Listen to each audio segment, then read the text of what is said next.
नमस्कार दोस्तों, पाथफाइंडर में आप सभी का स्वागत है। मेरा नाम है डॉक्टर महिपाल सिंह राठौड़ और आज इस लेक्चर में मैं बहुत ही इंटरेस्टिंग टॉपिक आपके साथ डिस्कस करने जा रहा हूं। रिसेंटली कई लोगों ने यह बात कही पब्लिकली कि भारत को सच्ची आजादी 1947 में मिली ही नहीं थी। कुछ बॉलीवुड अभिनेता अभिनेत्रियां हैं, कुछ पॉलिटिकल पार्टीज के प्रवक्ता हैं, मैं नाम किसी का नहीं लेना चाहूंगा, आप लोग सब समझदार हैं, जानते हैं किसके बारे में बात हो रही है। तो यहां पर उन लोगों ने यह कहा कि भारत को आजादी नहीं मिली थी क्योंकि देखिए माउंट बैटन गवर्नर जनरल बने हुए थे और इनफैक्ट इनको हटाने के लिए हमने राजा से आग्रह किया था। तो डेफिनेटली गवर्नर जनरल के अपॉइंटमेंट प्रोसेस को रिलेटेड कुछ ऐसी बातें हैं जो सच्चाई पे आधारित हैं। लेकिन क्या भारत सचमुच में गुलाम था आजादी के बाद भी? क्या हमारे ऊपर माउंट बैटन का राज चल रहा था? तो इस पूरे कॉन्सेप्ट को आज हम क्लियर करेंगे, जानेंगे कि सच्चाई क्या है। एक एग्जाम एस्पिरेंट के रूप में, एक यूपीएससी एस्पिरेंट के रूप में आपको सिचुएशन पूरी क्लियर होनी चाहिए, स्पष्ट होनी चाहिए।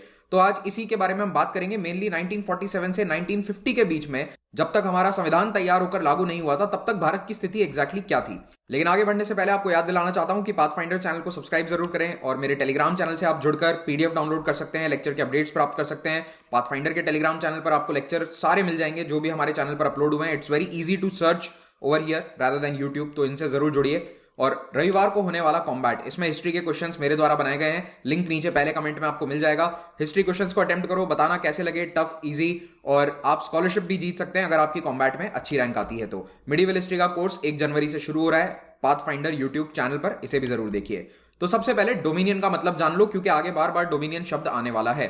डोमिनियन क्या है? डोमिनियन एक शब्द है जिसका लिटरली मीनिंग होता है कि आप कहां पर राज करते हैं। तो जैसे ऐसे कहा जा सकता है कि the dominion of king Chandragupta Maurya वो spread across almost entire India, यानी कि लगभग पूरे भारत को चंद्रगुप्त मौर्य ने अपना डोमिनियन बना दिया था। तो डोमिनियन कोई भी राजा का, किसी सरकार का क्षेत्राधिकार हो सकता है, जहां पर उनका राज चलता है, जहां पर उनका एडमिनिस्ट्रेशन चलता है। तो 20वीं सदी की शुरुआत में, वर्ल्ड वॉर 1 के बाद टू बी स्पेसिफिक, एक ऐसा समय आया था जब ब्रिटेन का एक क्षेत्राधिकार दुनिया के लगभग 25% भूभाग पर था। Almost 25% of the world was under British control. लेकिन ब्रिटेन क्या यहां पर डायरेक्ट शासन करता था? जी नहीं, सभी जगह सिचुएशन अलग अलग थी। तो ये है ब्रिटेन, छोटा सा एक यहां पर आइलैंड, हमारे कंपैरिजन में तो छोटा ही है। तो भारत में एक कॉलोनी थी, ऑस्ट्रेलिया में भी कॉलोनी थी, लेकिन इनको सेल्फ रूल दे दिया गया था। तो जिन देशों को सेल्फ रूल दे दिया गया वो भी डोमिनियन का हिस्सा थे। तो कनाडा, ऑस्ट्रेलिया, इन्हें आजादी दे दी थी। कैसी आजादी? कि आप अपने चुनाव करवाइए, अपने प्राइम मिनिस्टर खुद इलेक्ट कीजिए, लेकिन हेड ऑफ द स्टेट कौन होगा? ब्रिटिश राजा या रानी। तो ऑस्ट्रेलिया, कनाडा में आज भी कोई प्रेसिडेंट नहीं होता है, वो लोग अपना हेड ऑफ स्टेट मानते हैं क्वीन एलिजाबेथ द्वितीय को। और इस प्रकार के ये 2 बड़े देश बता रहा हूं आपको, और भी कई देश थे। इनफैक्ट अफ्रीका के भी कई देश काफी समय तक डोमिनियन का हिस्सा थे। और ये सारे डोमिनियन वाले जो कंट्रीज हैं ये आज भी कॉमनवेल्थ का हिस्सा हैं। तो देखिए, कॉमनवेल्थ एक संगठन है जो आज एक मल्टीलैटरल ऑर्गेनाइजेशन के रूप में काम करता है। लेकिन अगर हम बात करें 1925 1926 की, उस समय ब्रिटिश डोमिनियन क्या थे? वो सभी एरियाज जहां पर ब्रिटेन का या तो डायरेक्ट शासन है, जैसे कि भारत को उन्होंने अपनी डायरेक्ट कॉलोनी बना रखा था, अफ्रीका के सभी देशों को, या फिर ऑस्ट्रेलिया, कनाडा जैसे देश जिनको आधी इंडिपेंडेंस दे दी गई थी, इन्हें भी डोमिनियन कहा जाता था। तो भारत में एक डिमांड थी पहले कि डोमिनियन स्टेटस हमें भी दे दिया जाए। होम रूल या सेल्फ रूल उसका नाम दिया गया था। आपको याद हो तो बाल गंगाधर तिलक, एनी बेसेंट ने ये होम रूल मूवमेंट चलाया था 1916 के आसपास। तो अगर वो होम रूल मिल जाता तो हम भी डोमिनियन का हिस्सा बन जाते। तो डोमिनियन एक ऐसा टर्म है जिसको ब्रिटिश बार बार इस्तेमाल करते थे ये बताने के लिए कि ऑटोनॉमस, यानी कि स्वायत्त एरियाज हैं, ब्रिटिश एम्पायर के अधीन है, लेकिन वो बराबर है स्टेटस में। ऐसा नहीं है कि ब्रिटेन उन पर शासन चला रहा है या वो ब्रिटेन के गुलाम है। They are equal in status, no way subordinate to another in any aspect of the domestic or external affairs. They are united by a common allegiance to the crown and freely associated as members of the British Commonwealth of nation. तो ये सभी देश Commonwealth का हिस्सा थे। तो अब आप शायद समझ गए होंगे कि कॉमनवेल्थ और डोमिनियन में क्या डिफरेंस है, दोनों का मतलब क्या है। ठीक है, कॉमनवेल्थ जो है उसे उसी समय बनाया गया था 1920s में, और 1926 के आसपास लगभग सभी देशों के बीच में ये डेफिनेशन एस्टैब्लिश कर दी थी ब्रिटेन ने कॉन्फ्रेंस बुलाकर। तब भारत के भी कई लोग कह रहे थे कि हमें डोमिनियन स्टेटस दे दीजिए। इनफैक्ट आजादी के आंदोलन की डिमांड ही यही थी कि भारत को भी कनाडा, ऑस्ट्रेलिया की तरह स्वायत्तता दे दी जाए। बाद में 1929 में हमने डिमांड बदल दी, पूर्ण स्वराज की कर दी, फुल इंडिपेंडेंस चाहिए। भारत को फाइनली आजादी मिलती है 1947 में। कैसे मिली, उसका पूरा रास्ता क्या था, वो मैंने अपने मॉडर्न हिस्ट्री के लेक्चर्स में बता दिया है। प्लेलिस्ट आपको मिल जाएगी पाथफाइंडर चैनल पर, सारे 57 लेक्चर्स को देखिए, पूरी आजादी की कहानी आपको अच्छे से समझ में आ जाएगी। जिसने भी नहीं देखा है उसके लिए बता रहा हूं। तो देखिए, इस कानून ने भारत के आजादी के कुछ मायने तय किए। तो ये कानून पास कहां हुआ था? By the way, British parliament में। ब्रिटेन के राजा ने इस पर हस्ताक्षर किए थे, और इस कानून से भारत में ब्रिटिश शासन समाप्त हो जाता है और भारत एक स्वाधीन देश बन जाता है। We became independent and a sovereign state from August 15, 1947। लेकिन इस कानून में स्पेसिफिकली मेंशन किया गया था कि भारत का बंटवारा करके 2 डोमिनियन बनाए जा रहे हैं। सो ब्रिटिश गवर्नमेंट ने कानून में यह लिखा था कि हम 2 डोमिनियन बना रहे हैं, इंडिया और पाकिस्तान के, और इनके पास ये अधिकार है कि वो चाहें तो ब्रिटिश कॉमनवेल्थ से अलग हो सकते हैं, सिसीड कर सकते हैं। सिसीड का मतलब होता है अलग हो जाना। तो दोनों देश ब्रिटेन ने डोमिनियन के रूप में स्थापित किए थे 15 अगस्त 1947 को, और इन्हें परमिशन दी गई थी या फिर इन्हें ये फ्रीडम दी गई थी कि आप चाहें तो इस सिस्टम से बाहर जा सकते हैं, कॉमनवेल्थ में रहने की कोई आवश्यकता नहीं है। भारत और पाकिस्तान दोनों आज दिन तक कॉमनवेल्थ का हिस्सा हैं, लेकिन हमने उस स्टेटस में थोड़ा सा बदलाव किया है। आपको बताता हूं कैसे। अब भारत में ब्रिटिश हुकूमत को कौन चला रहा है? वाइस रॉय। वाइस रॉय का मतलब ही यही होता है कि वाइस रॉयल्टी यानी कि रॉयल्टी या राजा के बजाय जो यहां पर शासन कर रहा है, वाइस कैप्टन के रूप में खेल रहा है या वाइस कैप्टन के रूप में टीम की लीडरशिप कर रहा है, वो वाइस रॉय हो गया। तो वाइस रॉय भारत में किसकी नुमाइंदगी कर रहा है? राजा की, ब्रिटेन के राजा की। He is the representative of the British crown in India. तो वाइस रॉय और गवर्नर जनरल का ऑफिस कंबाइंड होता था। पहले गवर्नर जनरल था, बाद में जब भारत को प्रॉपर कॉलोनी बना दिया गया था 1858 में, तब इन्होंने ऑफिस का नाम चेंज करके वाइस रॉय कर दिया, लेकिन पूरा नाम ऑफिस का हमेशा यही था, vice Roy and governor general. अब जब भारत से ब्रिटिश हुकूमत हट चुकी है, इंडिपेंडेंस दे दी गई, तो वाइस रॉय का ऑफिस समाप्त हो गया, लेकिन गवर्नर जनरल का ऑफिस इन्होंने बनाए रखा था। तो इस इंडिपेंडेंस इंडिया एक्ट में यह कहा गया था कि दोनों ही डोमिनियन में एक गवर्नर जनरल का पद होगा और इस गवर्नर जनरल को अपॉइंट ब्रिटिश राजा करेगा। तो यह बात बिल्कुल सही है कि ब्रिटिश राजा भारत के गवर्नर जनरल को अपॉइंट कर रहे थे 15 अगस्त 1947 के बाद भी, लेकिन यह व्यवस्था कब तक चलती रही? केवल 1950 तक। और एक और इंपॉर्टेंट बात बता देता हूं, राजा की मर्जी नहीं है कि जिसको चाहे अपॉइंट कर दे। उस कानून में साफ लिखा गया था कि जो कैबिनेट सुझाव देगी उसी को अपॉइंट किया जाएगा। यानी कि भारत में प्रधानमंत्री नेहरू और उनकी जो कैबिनेट है, वो जिस व्यक्ति का सुझाव देती है उसी व्यक्ति को ब्रिटिश राजा गवर्नर जनरल के रूप में अपॉइंट करेंगे। तो भारत सरकार ने आजादी के कुछ महीनों बाद तक तो माउंटबेटन को ही गवर्नर जनरल बनाए रखा, उसमें कोई बदलाव नहीं किया, लेकिन उसके बाद में राजगोपालाचारी, चक्रवर्ती राजगोपालाचारी या राजा जी को बनाया गया गवर्नर जनरल।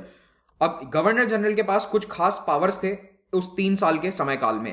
पहला, गवर्नर जनरल के पास बिल्स को वीटो करने का अधिकार था। तो कोई भी कानून अगर संविधान सभा उस समय पास करती तो उसे वीटो किया जा सकता था, और कोई भी कानून पास करना है तो फाइनली उस पर सिग्नेचर भी गवर्नर जनरल के होते हैं। जैसे आज के समय राष्ट्रपति के होते हैं, तो उस समय गवर्नर जनरल के होते थे। तो इस प्रकार से गवर्नर जनरल भारत का कॉन्स्टिट्यूशनल हेड था। लेकिन क्या उसके पास जबरदस्त पावर्स थे राजा की तरह? नहीं। He was more like a nominal head, केवल नाम का वो कॉन्स्टिट्यूशनल हेड है, उसके पास एक्चुअल पावर्स कुछ भी नहीं है।